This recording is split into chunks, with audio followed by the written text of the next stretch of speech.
Hi students, welcome to our economics class part 2. In the previous class, we have seen all the three sectors and their importance and how each sector depends on another. So, we have seen other aspects as well, like contribution of GDP of all the three sectors and employment generation in all the three sectors.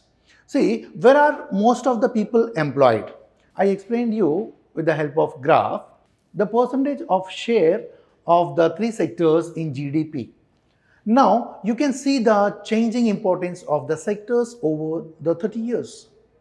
A remarkable fact about is that while there has been a change in the share of the three sectors in GDP, a similar shift has not taken place in employment. The graph shows the share of employment in the three sectors in 1973-2013. The primary sector continues to be the largest employer even in the year 2013. Students, the question is why didn't a similar shift of primary sector happen in employment? You can look at this graph quickly, that the share of sectors in GDP, the percentage in agriculture sector, so 45% and 20% in secondary sector, and tertiary sector is 35 in 1973. You see the shift after 30 years, agriculture sector contribution is only 25% and 20% industrial sector and 55% tertiary sector. So primary sector produces 1/4 of the GDP, secondary and tertiary sector produced 3/4 of GDP. If you see in other aspect, that is employment, the percentage, agriculture sector previously they were contributing 75% and 10% only the people engaged in secondary sector and 15% in tertiary sector.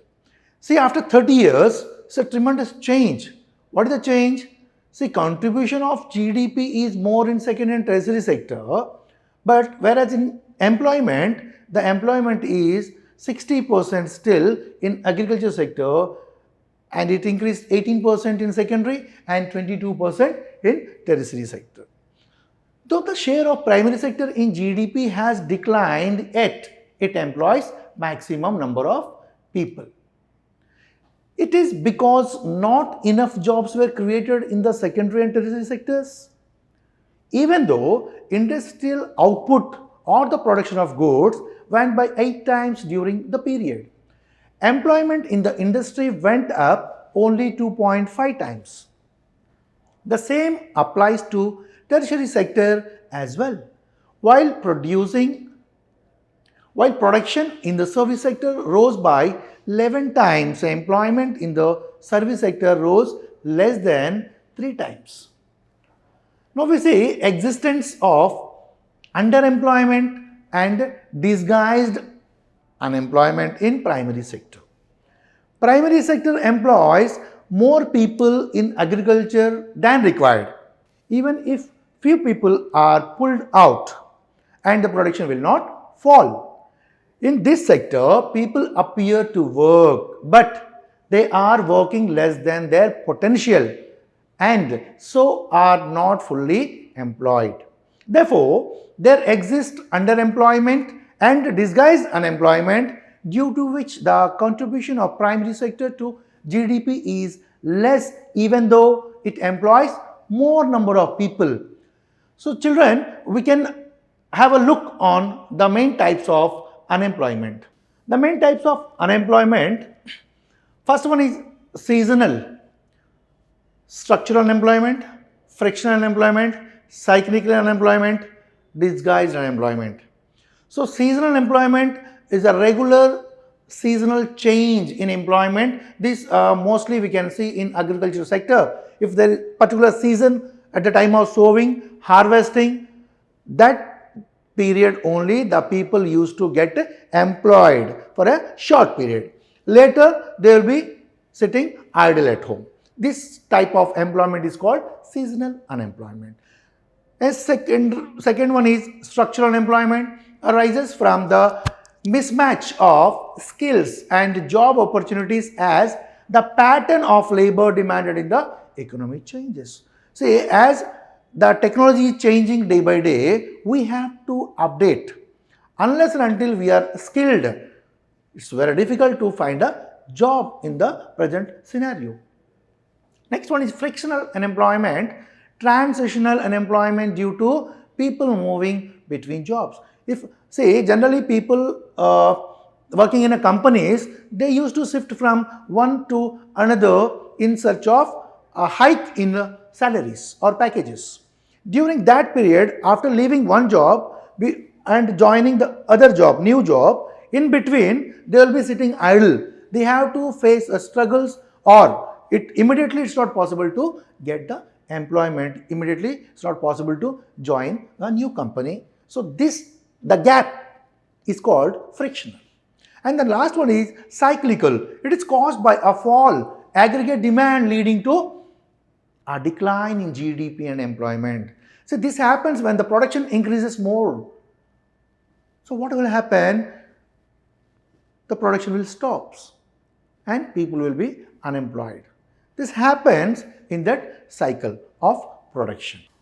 Here let me understand better with the help of the story of Lakshmi given in the textbook what is disguised unemployment, underemployment and unemployment.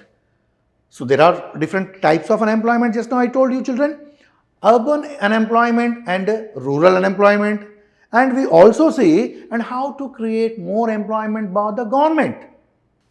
Look at the story of Lakshmi. Lakshmi is a poor village farmer in Uttar Pradesh who has only 2 hectares of unirrigated land.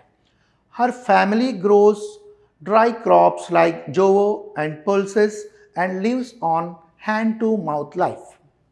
5 family members work in the plot throughout the year because they do not have any option to leave their livelihood. One bright evening, landlord Sukram comes to her house and asks 2 members of Lakshmi's family to work on his land. They are happy to earn some extra amount from the landlord. Now, 3 members of Lakshmi's family work on their own plot, but interesting to see that only 3 people of the family produced the same crops as they produced earlier. What do you infer from the example?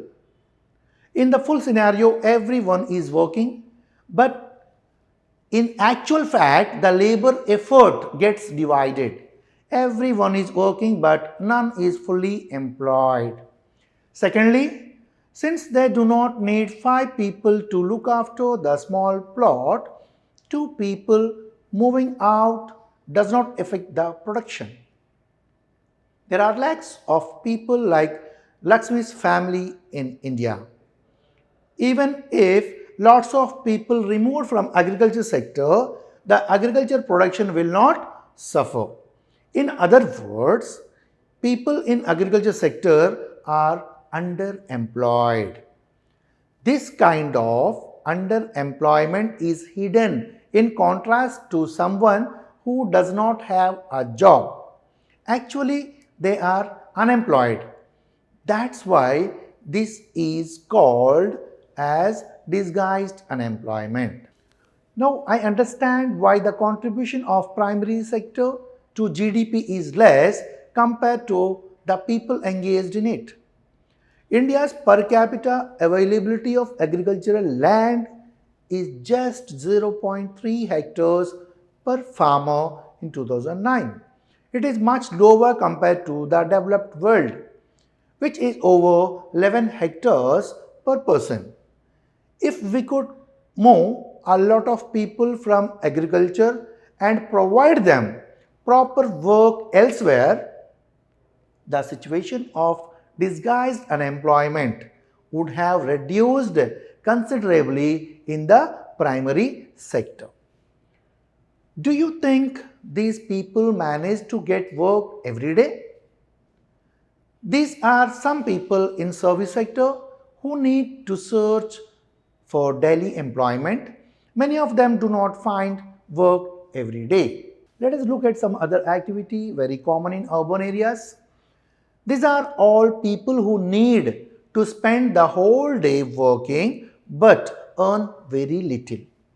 They are engaged in these works because they do not have any better opportunity. Thus, they are the people underemployed in service sector too. Let us look at another scenario. Sony has completed her graduation last year. As her father not well, she is not able to study further. She is looking for a job from the last 6 months but unable to get one. What do you infer from the example? Sony is looking for a paying job but not having one. Such situations are called unemployment. Thus, unemployment is a state when an individual is looking for a paying job but not having one. It doesn't include full-time students, the retired, children, or who's not actively looking for job. Students, what difference do you see in unemployment and disguised unemployment? In case of disguised unemployment, people are engaged with some work but they are not fully employed and their ultimate workforce is zero. But in case of unemployment, people are not really having a work. A survey done by a Labour Bureau, a government of India says that presently about 40 million unemployed people are there in India, which accounts 9.4% of the total workforce. How do you think we create more employment in agriculture? Let us look at again Lakshmi's 2 hectares of unirrigated agricultural land. Suppose a government constructs a canal which irrigated Lakshmi's plot too. Now Lakshmi's plot is irrigated and she can grow some vegetables even in a dry season. She even gets a loan from the government to buy seeds, fertilizers and agricultural equipments. She has no work on her own plot. She and her 2 sons are able to complete the work that included plowing, planting, watering, fertilizer applying, etc. And other 2 members who work for the landlord can be employed for only cultivating various vegetables for at least 50 days. Due to irrigation, Lakshmi and other farmers in the village produce more than earlier. They are able to sell more of their product. It is need of transport and product to the nearby town. Government invests some more money and construct village roads, a storehouse too in the village. What do you observe in the example? Modernization of the agriculture can change the primary sector, some steps taken by the government and creates a lot of employment opportunities not in the primary sector but also agricultural related activities in the service and the industrial sectors. How do we get these products? These are processed in the agro-based industries before we purchase them for us. Thus, setting up a rice mill, dal mill, wheat mill, turmeric mill near the areas where they are grown can provide employment to a large number of unemployed people. Can you name some other agro-based industries? Oil processing, jaggery making, honey collection, vegetable processing, etc. are some other activities are providing employment opportunities to a large number of people. They help even reducing the underemployment problem in a private sector. There are 200 million children in India in the school going age group. Out of these 200 million children, only two-thirds of them are attending school.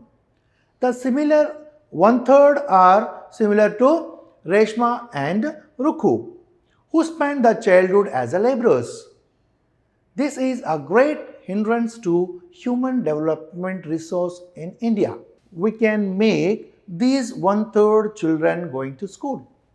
Suppose a government produce a job to Reshma and Ruku's father in the food processing industry and also opens a government school nearby where these deprived children get education, free uniform, books, shoes. An estimate by Planning Commission reveals that if rest one-third of the children start going to school nearby, 20 lakhs more jobs can be created only in the education sector. Moreover, the rural areas of our country still needs many more doctors, nurses, health workers, etc. That may help in improvement of the health situation. This can create more employment to a large number of people. Now, one more scenario is there, that is tourism. Tourism is one of the largest services in India. It contributes 6.23% to our national GDP and 8.78% to the total employment in India. India witnesses more than 5 million annual foreign tourists arrive and 562 million domestic tourism. According to the Planning Commission of India, every year 35 lakhs additional people can be employed in tourism. Some of the short-term quick measures taken by Government of India to generate employment opportunities are support to training and employment program for women 1886, Jawahar Rojgar Yojana 1989, Prime Minister's Rojgar Yojana 1993, Employment Assurance Scheme 1993, Rural Employment Generation Program 1995, Training of Rural Youth for Self-Employment 1999, Swarna Jayanti Gram Swarojgar Yojana 1999, Sampurna Gramin Rojgar Yojana 2001, Food for Work Program 2000-2001, National Rural Employment Guarantee Act 2005, Prime Minister's Employment Guarantee Program 2008. So these are some of the short-term quick measures taken by Government of India to provide more employment opportunities to the people living in rural and urban India. Now we discuss about NREGA 2005.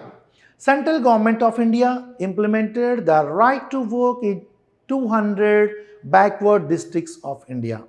This is also called as National Rural Employment Guarantee Act, NREGA. Under this act, government guaranteed 100 days of employment in a year to those who are able to and in need of work. If the government fails to provide employment, it will give unemployment allowances to the people. The type of work which could help to increase production from land in future will be given preference in the act. Now, why do you think NREGA 2005 is referred to as right to work? The NREGA, Nrega, now the name has changed now, it is Nrega, MGNREGA, Mahatma Gandhi National Rural Employment Guarantee Act. It differs from most of 3 poverty mitigation schemes on the ground of recognizing employment as a legal right. This is the only act that provides guaranteed employment for the people able to work. The inclusion of the rural people in the banking system, generation of community assets, gender equality by employment to women. Division of sectors on the basis of working conditions at employment. Next one is organized and unorganized sectors. The sector which carries out all activity through a system and follows government regulations, fixed working hours, overtime, wages paid, appointment letter issued at the time of appointment, salary received on fixed date, government controls, registered with the government, follows rules and regulations given under various laws, social security benefits, paid leaves, sick leaves, provident fund, medical benefits, etc. are given in organized sector where the people are safe to work. Whereas on the other hand, unorganized sector, the sector that evades most of the laws and is outside the government control. No fixed working hours, no overtime wages paid, no appointment letter issued, irregularity in receiving salary, outside the control of the government rules and the regulations are not followed. There is no job security and people may ask to leave anytime.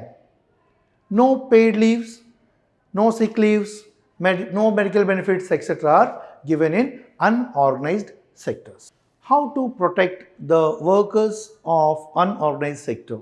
In rural areas, people like cobblers, small and marginal farmers, weavers, carpenters, etc. work in unorganized sectors.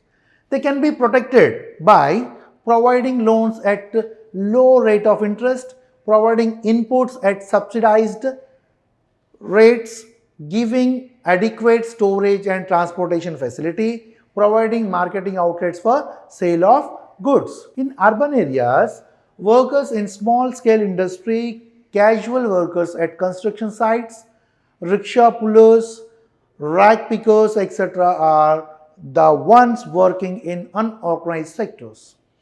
They can be protected by providing loans at a low rate of interest, giving support for marketing of output, helping in procuring raw materials, etc. So, classification of economic activities into sectors could be on the basis of who owns assets and is responsible from the delivery of services.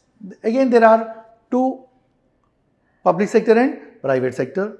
In the public sector, the government owns most of the assets and provides all the services. In the private sector, ownership of assets and delivery of services is in the hands of private individuals or companies. Railways or post office is an example of public sector, whereas companies like Tata Iron and Steel companies, it's called TISCO, or Reliance RIL, Reliance Industries Limited, are privately owned. The activities in the private sector are guided by the motive to earn profits. It's quite clear. Private, the people, the companies, those are investing huge amount. In return, they are expecting more profits. The purpose of the public sector is not just to earn profits. Government raises money through taxes and other ways to meet expenses on the services rendered by it.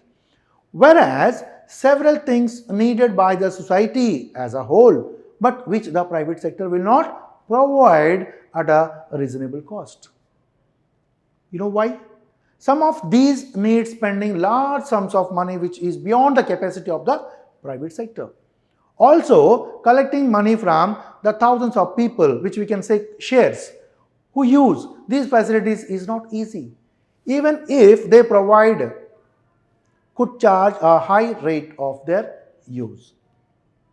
Examples are construction of roads, bridges, railways, harbors, generating electricity, providing irrigation through dams, etc. Thus, government have to undertake such heavy spending and ensure that these facilities are available for everyone. Private people, they don't invest that much money because there are chances for loss. And people won't pay, it's not possible to pay that much amount for the services, the basic needs or the services which is essentially required for the people. There are some activities which the government has to support. The private sector may not continue their production or business unless government encourages it. For example, selling electricity at the cost of generation may push up the cost of production of goods in many industries. Many units, especially small scale units, might have to shut down.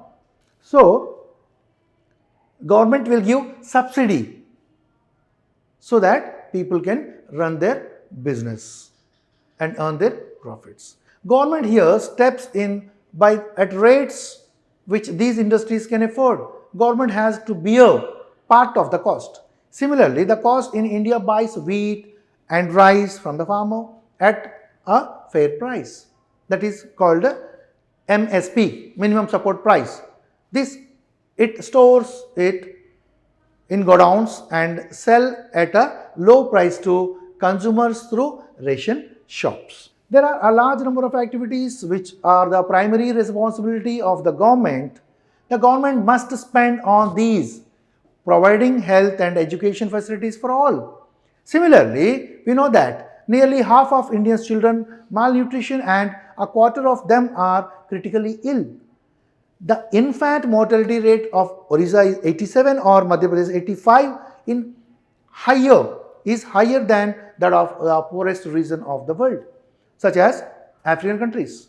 Government also need to pay attention to aspects of human development such as availability of safe drinking water, housing facilities for all the poor, and food and nutrition. It is also the duty of the government to take care of the poorest and most ignored regions of the country through the increased spending in such areas. Thank you, children.